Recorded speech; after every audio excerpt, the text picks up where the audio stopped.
Yo, what's up everyone? My name is Andrew Warren, and in today's video, we're going to be talking about some more positive news recently released regarding Tesla stock. And the main bulk of this video, the largest news piece that we'll be discussing, is mainly about global plug-in electric car sales for the month of October in 2020. And then in addition to that as well, we have some recent discussion around Elon Musk possibly moving to Texas. That's some pretty exciting news because of the implications of that. And then we also have some news regarding a pretty large-scale battery project in Australia in which they recently had a groundbreaking ceremony for. And this will likely not only save a lot of money, but this is also just one of those more notable events on the radar in the sense that we are seeing some more big large-scale battery projects happening, and this is a trend that I think will continue. We've already seen some major progress with some large-scale battery projects in the United Arab Emirates, and that's something where they've said if this turns out well for us and it's actually efficient and saves us money,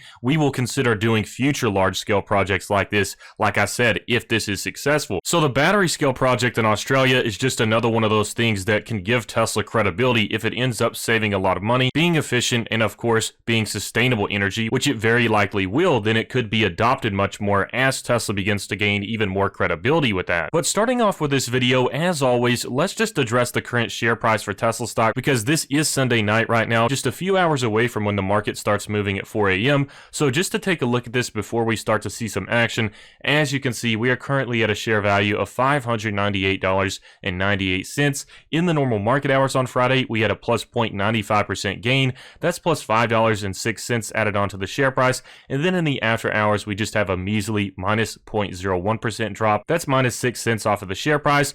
And then as always, of course, please make sure to smash that like button if you enjoy the Tesla videos. And with that being said, let's take a look at the major piece of today's news video, which is all about global plug-in electric car sales in October of 2020. And as it states, near record level. This is by author Mark Kane and Inside EVs. So as always, we greatly appreciate this information. Just addressing some of the key points of this article, as it states, it says already more than 2.1 million plug-in electric cars were sold globally during the first 10 months of 2020, and it states that in October over 341,500 plug-ins were sold, which is 127% more than a year ago. And according to EV Sales Blog, it's the highest growth rate since over 8 years ago and the second best monthly result ever. Taking a look at this chart that just provides a little bit of insight on plug-in electric car sales worldwide, and just to preface this point beforehand, what really matters with Tesla's future is global EV sales. We will commonly see a certain area in the world or this specific location that may be cherry-picked by Tesla bears and people that simply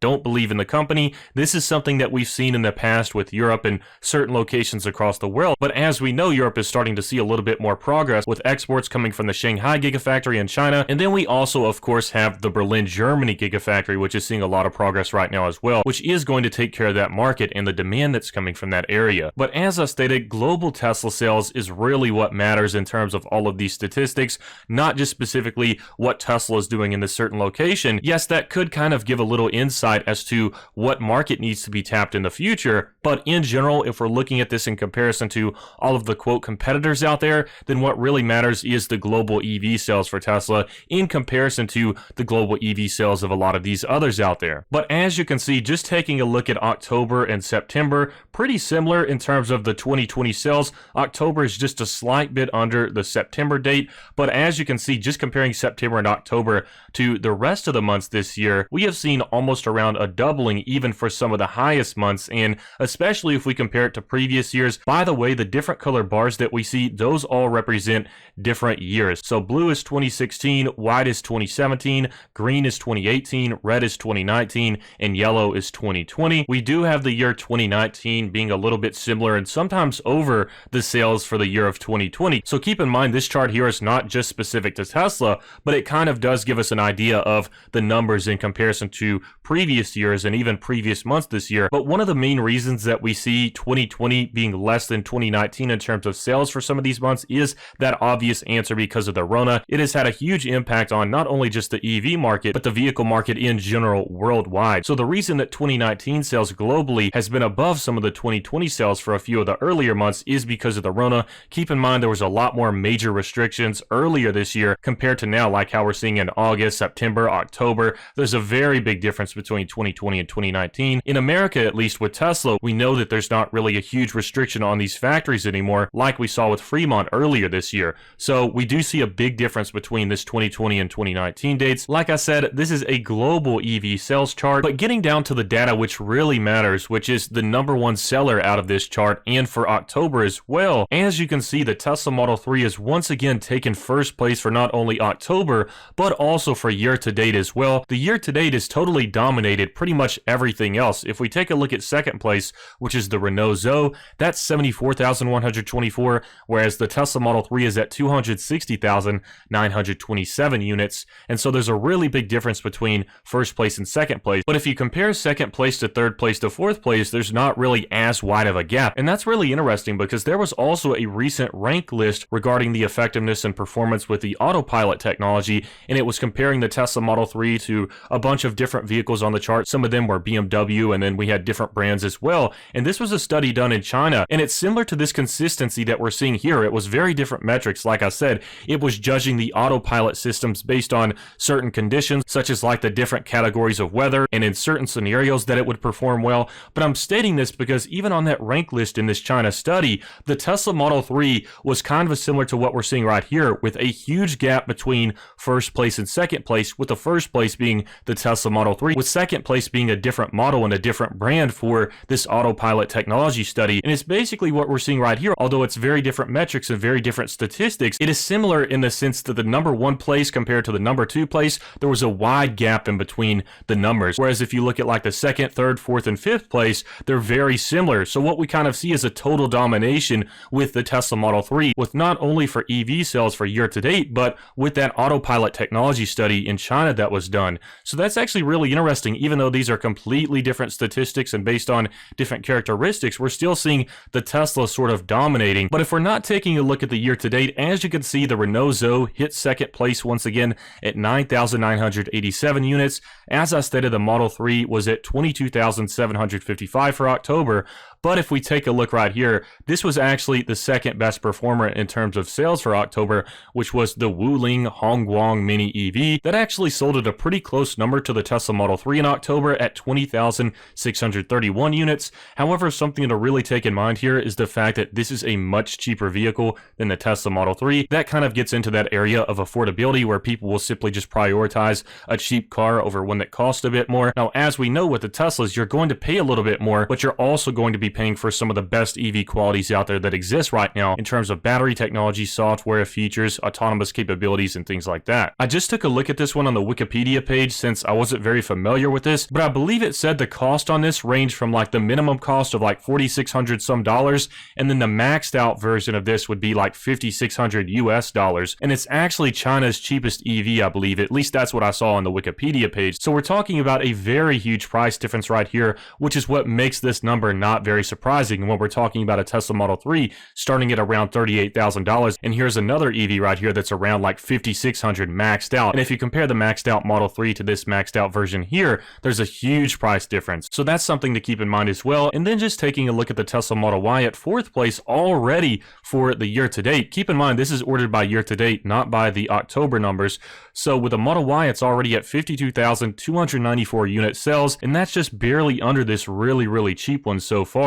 So as you can see for October, it sold 10,602 units. I'm really excited to start seeing the numbers as we see Model Y production ramp up with the Shanghai Gigafactory towards the early part of 2021. Once that happens, and especially once the Berlin Gigafactory is starting to ramp up production on the Model Y, then we could likely even see the Model Y outselling the Tesla Model 3, or at least just being at similar levels. I think eventually we will start to see the Model Y in second place up here near the Model 3. And then just taking a look at the world's top 10 selling plug-in cars from January of 2020 to October of 2020, As you can see, the Model 3 is just totally dominating. Nothing is even comparable. Like I stated with that discussion, when you start to look at the second, third, fourth, fifth places, they're pretty similar in terms of competition, but if you look at that distance between first and second place, it's just absolute domination. I just wanted to cover some of those numbers because those are really important in terms of analyzing this long-term growth trend over this S-curve adoption rate that we're going to see with this EV transition. So those numbers are certainly valid and always interesting to take a look at. But on to the next news piece, we have an article by CNBC, and this is by author Ari Levi and Laura Kolodny.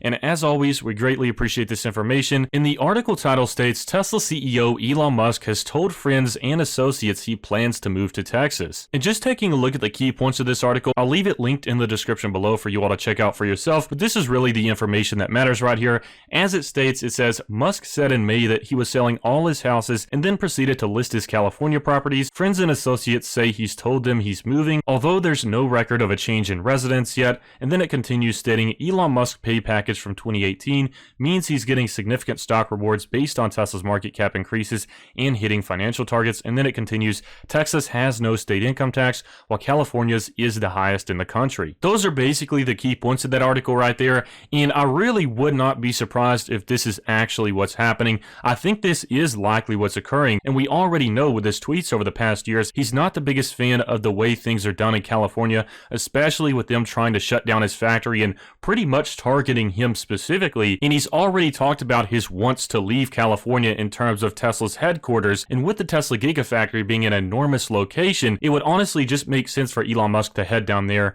and have some oversight on this huge project that is happening, because this will be Tesla's bread and butter in the future. If we just take a look at what the Shanghai Gigafactory is doing right now, with them not even having all phases completed yet, it's really impressive. So I can only imagine the numbers that's going to be pumped out of this one for the years to come in the future as they expand on with different stages, and as they also likely have a battery production facility there as well. So in my opinion, this just makes sense. They have affordable housing, they have no state income tax, and then he would also be near his largest factory yet to sort of oversee some of these things. And we've already seen with the Berlin Gigafactory where he talked about sleeping in the conference room at the night of the Axel Springer Awards. He likes to take a look at the progress and make sure things are being done correctly. So this is certainly something that I would not be surprised with whatsoever. Finally, we have a recent tweet by Neoen Australia, or Noen. I don't know if I'm pronouncing that right.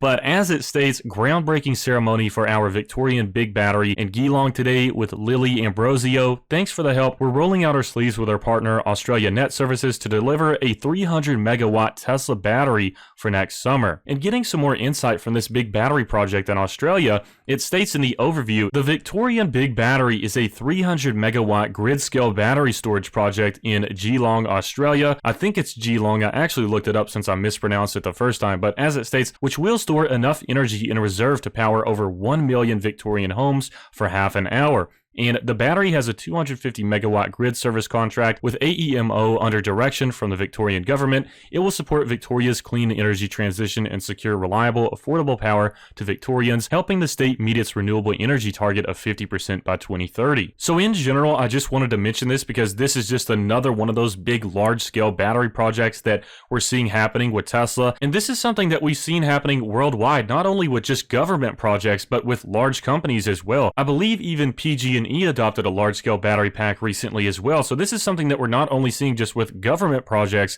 but with major companies as well, because it simply makes sense to save them money over time. And we've already heard about millions of dollars being saved with company projects. So at this point, it's just something that makes sense in terms of it saves costs for major companies and the government as well. So I just wanted to mention that because that's pretty big news. It's some more progress with the energy storage side of Tesla. But anyways, please make sure to smash that like button if you all enjoyed this video. And also, feel free to check out Robinhood and Webull in the description below. If you sign up with my referral link, you'll get some free stocks. And especially with Webull right now, you can get 4 free stocks in total, 2 valued up to $250 for signing up with my link, and then 2 more valued up to $1,600 for depositing $100 into your Webull account.